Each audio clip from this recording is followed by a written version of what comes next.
ముస్లింల పవిత్ర పండగ ఈ రంజాన్. ఈ రంజాన్ రోజే జెరూసలేంలో ఉన్నటువంటి అత్యంత పవిత్రంగా భావించేటటువంటి అల్ అక్సా మసీద్ని ఇరాన్ క్షిపణి కూల్చేసింది. కరెక్ట్గా రంజాన్ రోజునే కూల్చింది. ఈ ముస్లిమ్స్ అందరూ కూడా ప్రార్థనలకు వెళ్తున్నటువంటి సమయంలోనే ఈ యొక్క దాడి అయితే జరిగింది.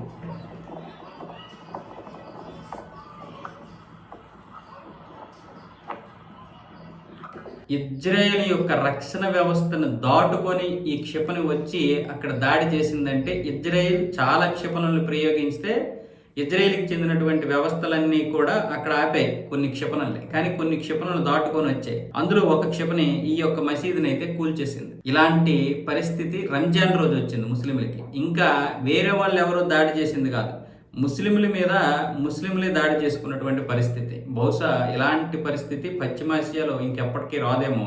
రేపొద్దున్న మక్కా మసీదు మీద కూడా దాడి చేసే అవకాశాలు అయితే ఉన్నాయి.